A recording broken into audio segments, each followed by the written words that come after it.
What's going on, y'all? There have been so many things that I've learned in my 20s that I felt like I had to learn on my own just through trial and error and life experience. And I wanted to share some of the things that I've learned so that hopefully it saves you some time and energy. One of the biggest lessons I've learned is that the journey is the destination. The journey is the destination.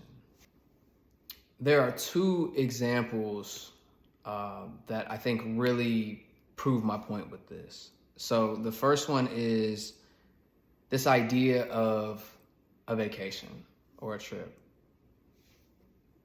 You don't get ready to leave for your trip and think, I can't wait to get back home. Like, this is not a business trip. This is a fun trip. You're not like, I am so excited to get back. Nobody thinks that. You may think that towards the end of your trip, like, I can't wait to get back in my bed. But like, as you're leaving, no, the whole point is the flight there, getting your bags, checking in the hotel, the Airbnb, all the excursions and experiences. Wait, that's the whole point. That is the whole point of the trip. You're not in a rush to get back home. What if we looked at life the same way? The only reason that we want people, places, and things is because of the emotions that we think it's going to bring us. We're always trying to get to there instead of just enjoy here. Now, the next example is the gold medal syndrome. And I forget where I first heard this, but essentially, there's a phenomenon that a lot of Olympians will experience where they have trained their whole lives or years to get to this place, to compete, and ultimately medal, or hopefully medal. And there are ones that reach that goal of getting a gold medal, and they find that it's a really deflating feeling because it's like, now what? I've worked my whole life to get to this place and I have everything I thought I ever wanted. Now what? Sure, you have the athletes who enough is never enough. They're on to the next. They're already looking for the next gold medal. But for some, that one may be all that they needed, and they found that the feeling wasn't what they thought it was going to be. So it makes you ask, what was the whole point of the experience? It was the journey. It was who they became in the process, because that is something that no one can ever take away from you.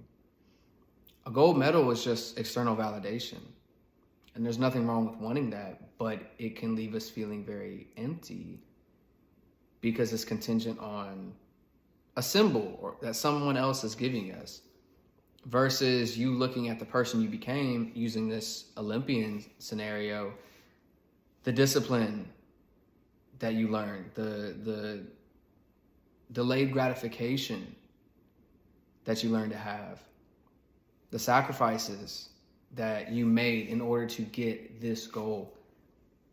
And now all of those traits that you learned for this one goal are transferable to anything else, any other area of life.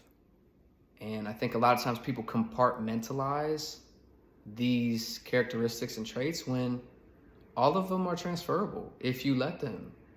This goes to show that it's not really the people, places, and things that we really want. It is the emotions that we think they're going to bring us. And those emotions are accessible now. You can feel all of those emotions right now. Now, granted, there are differing degrees of the excitement or gratitude that you may feel, because of course we have these big goals and things that we're excited to work towards, these big trips or whatever. But ultimately, we can feel all these things in the present moment. And I found that life is very paradoxical. It's really funny. And one of the biggest paradoxes that I've found is the more that we rush to get to there, wherever there is, the more we miss here and now. And it's ironic because we're thinking of there because we think that here and now is better than this here and now. Which maybe it is, but the whole point is that you want to feel good now. So why not begin getting into a practice of finding the things to be grateful for now, things to be excited for now? What if you looked at the world through a lens of love and excitement and gratitude versus fear?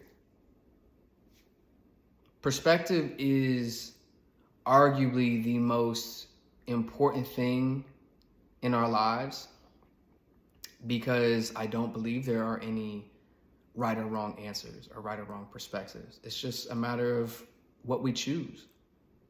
So why not choose something that serves us, something that feels good, something that feels right?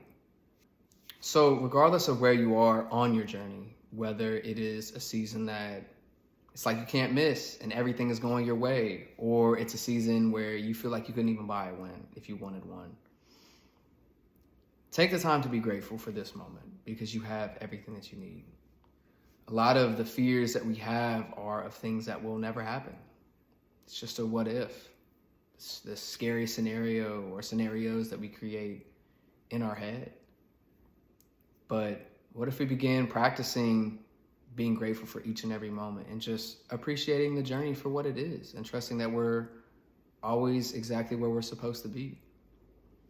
I found in my own life that even in the most difficult seasons, there was always some aspect of my life at that time that I miss now. Maybe it's something as simple as having a friend that lived right down the street. And I could see them whenever I wanted, and then they moved away. And now it's a little bit harder to see them. I can still look back at those times and be like, dang, there was a lot of stuff going on in my life, but that was really good. And it's like that for every single season, I promise. There's something to be grateful for, something that you will miss. So look around and take an inventory of your life and ask yourself, what are the things that I may miss one day? Because life ebbs and flows. Tomorrow's never promised for me, for you, for anybody. So what can you be grateful for right now? And how can you enjoy this journey? Because you're on it either way. You might as well make the best out of every single moment here and now.